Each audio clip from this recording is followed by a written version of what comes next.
I decided not to make this a, every 15 seconds auto advance, so I'm going to have to auto advance it myself with my finger. Hello everyone. Reliability is not just about balancing loads. You might be wondering why this topic. So before I get into it, my name is Marino Wijay. I am an organizer of kubectl. I also work for a company called Commodore. I'm a solutions engineer there. And then I am an ambassador for Civo Cloud as well as for the CNCF. You can find me on a variety of channels, but I want to talk quickly about balancing loads for a second. And I want to thank my Nginx friends for letting me borrow this image because I did not want to sit there and draw it out myself, so I decided to go scour the internet and I found one that was very applicable to this conversation. Now, balancing loads is really about making sure that your service is going to be highly available, which means you're going to front end your services with something called a load balancer. And those load balancers will just receive your connections and will pass them back to a pool of servers. Is that reliability though? Like, is that just it? Like, do we call it a day and everything works out really well? Not really. So, I want to ask you, what does reliability mean to you?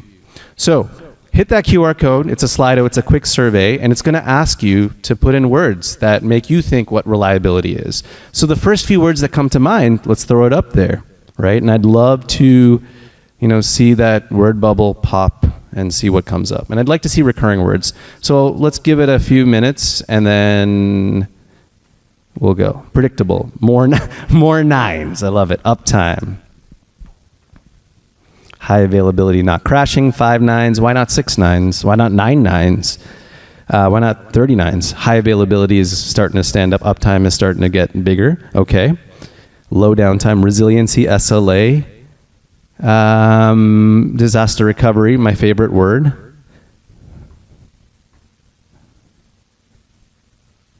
Oh, beautiful. Okay, uptime. Uptime, yeah, that's a very valid definition of reliability, right? Making sure that our systems are up, are always up. I mean, always is almost impossible. I'm going to give it another 30 seconds, and then I'm going to move along. Some interesting words that are showing up. BCDR. By the way, I used to spend a lifetime in the world of disaster recovery, and to see it transform into reliability is very, very cool. But there's a lot of inspiration for this talk too, because I was having a conversation with some folks and it came up that load balancing would address reliability concerns.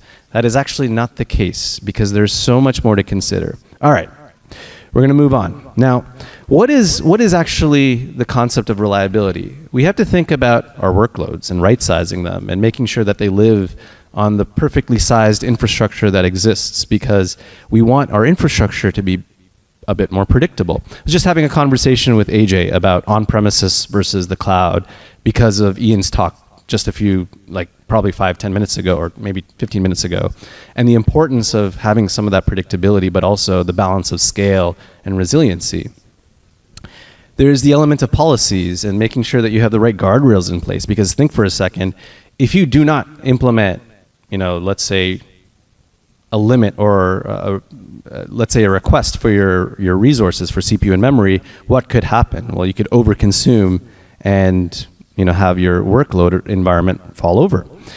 You also have to think about reducing service latency. So if you starve your resources for a second and they don't have enough time to process requests, that's going to increase latency. Tooling and login fatigue tends to add to that whole reliability challenge because there's so many systems that you have to hop through and you have a lot of different logins that you might need to remember, especially if you don't have SSO set up or some sort of common authentication mechanism, which then increases your MTTR. And then you have to think about your streamlined proactive maintenance because let's be real. If you are upgrading Kubernetes, you're not just going to click upgrade. Your CRs are going to break. And then a couple of other things to consider is capability and capacity planning. Let's be real, right? Like the shiny new object shows up 3 months down the road and now you want to implement it, but your platform can't support it. What do you do? Do you rebuild? Do you throw away your platform?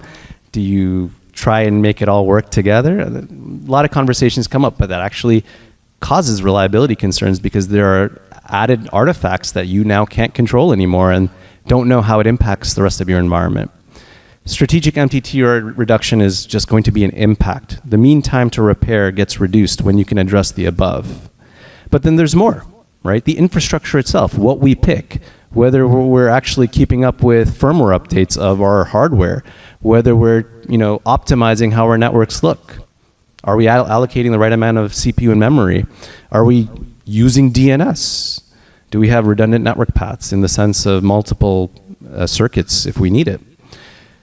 We also have to think like, how do we enable our services and our workloads to kind of auto-resolve themselves and create some of their own resilience? Maybe a service mesh might help with that.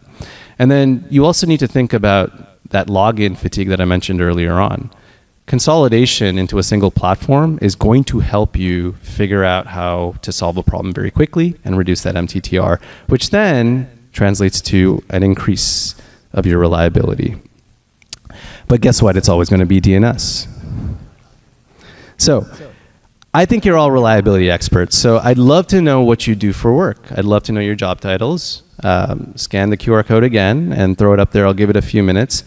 But I'd love to know if developers care about reliability. Do they care that their code is reliable? I'd love to know what infrastructure engineers think. I would love to know what SREs think and if there are any SREs here today.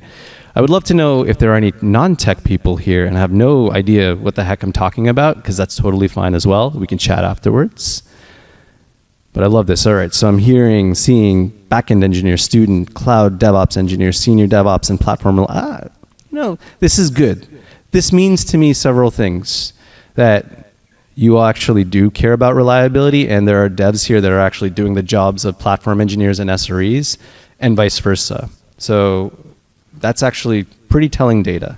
I will stop this in 20 seconds. Curious, if you want to just put your hands up, how many of you are based in Toronto? Wow. Wow, I love that. Okay. Big crowd here at KubeHuddle today. I love it. Okay.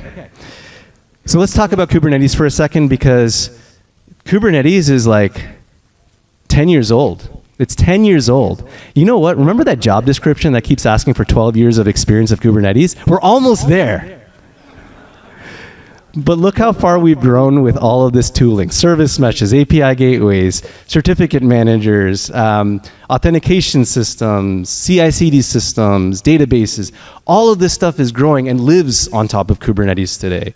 And so, to keep track of everything, I'll tell you something. A long time ago when I worked at Dell, there was this team that maintained a multitude of documents around compatibility matrices.